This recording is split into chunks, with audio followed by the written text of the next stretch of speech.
Hello, my name is Isabella Zych, and in this audio slides, I'm going to present our new research paper called Systematic Review of Theoretical Studies on Bullying and Cyberbullying: Facts, Knowledge, Prevention and Intervention. This is an article that has been recently published in Aggression and Violent Behavior by Rosario Ortega, Rosario del Rey, and myself.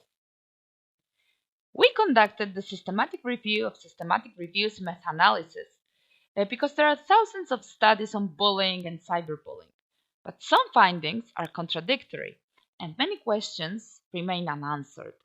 So we wanted to gain a global vision of the field and fill gaps in knowledge.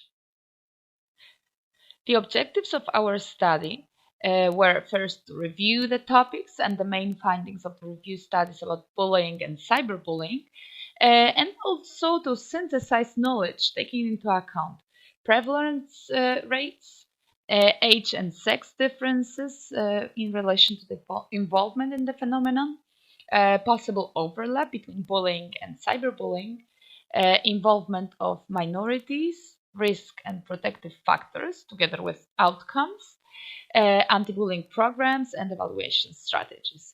And finally, we aimed at synthesizing and analyzing effect sizes of the reviewed meta-analysis. So, we conducted searches in all these databases. We used the keywords such as bullying, bully, cyberbullying, and combined that with review, meta-analysis, meta-analytic. And with these searches, we located 1,545 records. And after applying the inclusion and exclusion criteria, we included 66 theoretical studies on bullying and cyberbullying. In relation to prevalence, age, and sex, we found that prevalence is usually higher for face-to-face bullying in comparison to cyberbullying. Also, the overall differences between boys and girls were usually small in most of the theoretical studies that we reviewed. And also the effect sizes for the relationship with age were very small, which means that overall bullying and cyberbullying appear in boys and girls and in different ages.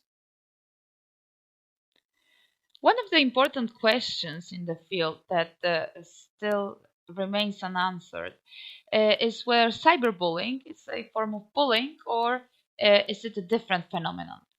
Well, what we found is that most of the meta-analysis in the field show that bullying and cyberbullying are strongly correlated, which means that the relationship between these two phenomena is strong. It was also found that bullying was an important problem among minorities, but there were differences among countries and groups. We found a lot of information about risk and protective factors. These are the factors with the largest effect sizes, but there are also other risk and protective factors which are important, and they can all be found in the paper. These are the risk and protective factors with the largest effect sizes in case of cyberbullying. We also found a lot of information about consequences of bullying. And the main finding is that these consequences are extremely damaging for all the children involved in the phenomenon. Cyberbullying was also found to have very serious consequences. Findings on anti-bullying programs are inconsistent. The good news is that most of the programs are effective in reducing bullying, but at the same time, many of them have small effect sizes. And effectiveness depends on the components and characteristics of the program. Therefore, it is important to choose the right intervention. Methodologies and evaluation strategies should be improved in many cases.